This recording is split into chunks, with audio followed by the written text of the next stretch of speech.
Assalamualaikum and good day. We are from section 14, grade 7, and today we're presenting our group assignment for SKEE2073, Signal and System, focusing on convolution of signal. Our group consists of 5 members, and the objective of this assignment is to understand and apply the convolution operation in analyzing the response of a linear time invariant system. In this assignment, we analytically calculate the addition and convolution of continuous time signals and then verify the result using MATLAB simulations. Hi, I will be presenting the analytical calculation for task 1. We have two signals, which is two rectangular signals and one triangular lamp signal. First, for addition, we write down both signals in unit step and simply sum the amplitudes and every time instance. Here is the answer and the graph signal of addition. To solve the correlation integral, first we need to change our variable from t to tau, then we add the t to slide the signal across the timeline tau, so the signal will move from the left to right when t is increasing. Then we use the integral definition. For the first method, we fix the rectangular signals and slide the flipped triangular signals g2t minus tau from left to right. For the second method, we did the opposite. We fix the triangle and slide the flipped rectangular pulses from left to right. Then we integrate the overlapping area to get our final output equations. The parts of time range of the overlap signals are -2 to -1.5, -1.5 to -0.5, -0.5 to 0, 0 to 0.5, and 0.5 to 1.5, and 1.5 to 2. After the integrate, we write it all the equation signals for each range.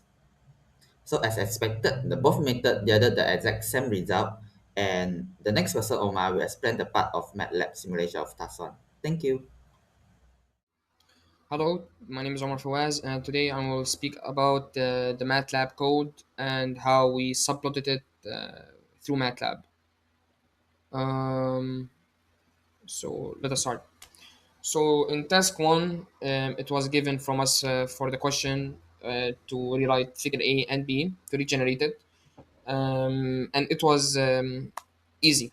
So from the get-go, it was from -2 to -1, -0.5 to 0.5, and 1 to 2. That was our time.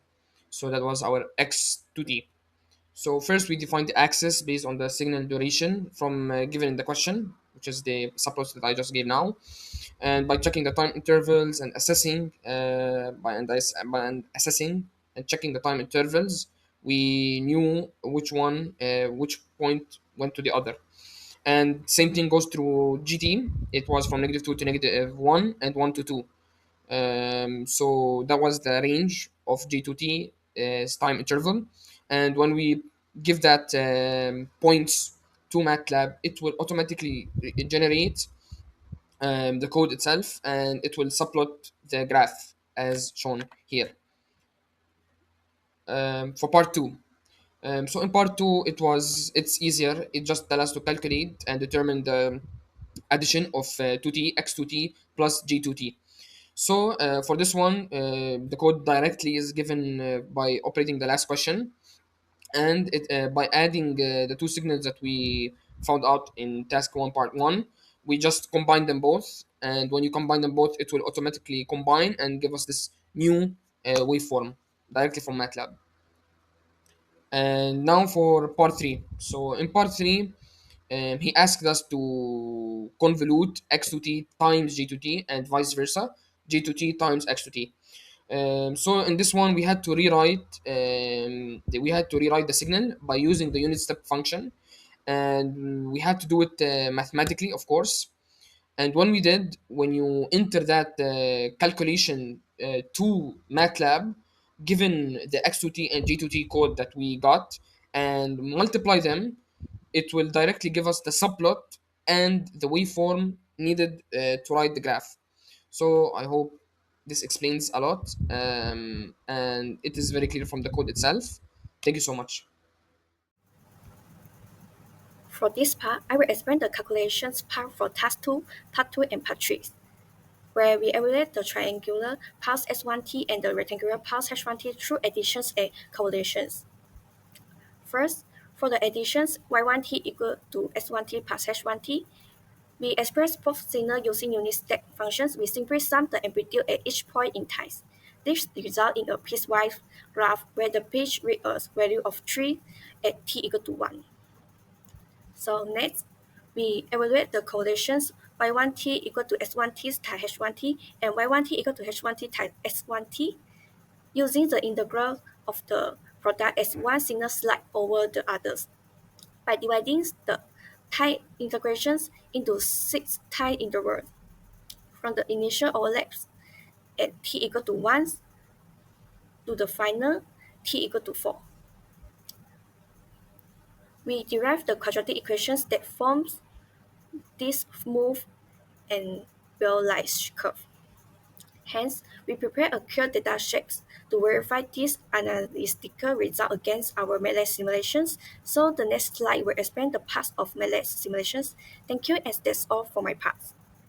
Hello everyone, next I will explain the concept of text-to, which is divided into 3 points. First is signal generation. I wrote MATLAB code to generate the angular with x1 and rectangular with h1 using conditional arrangements and their corresponding waveforms, accurately reproducing the signal shifts required by the task. Second is signal addition. I first delivered the result of adding the true signal y1 equal x1 plus h1 through mathematical conclusion, then perform array addition on the signal directly in MATLAB and created the summa waveform, verifying the correctness of the conclusion results. Finally is convolution operation. I first calculated the convolution of x1 and h1 through rectally, then implemented numerical convolution using MATLAB's convert function. I also reformed the commutative law of convolution. Swapping the order of two signals in convolution yields almost no error,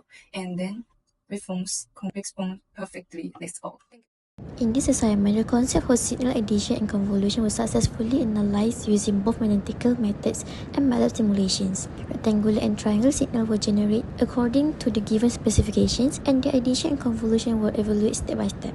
Through both manual calculation and MATLAB verification, we were able to observe how convolution combines two signals and how the result remained consistent regardless of the order of convolution. Overall, this assignment has helped us gain a clear understanding of signal convolution and its importance in analyzing LTI system and strengthen our theoretical knowledge as well as our practical skills in signal processing. So that's all from us. Thank you for listening.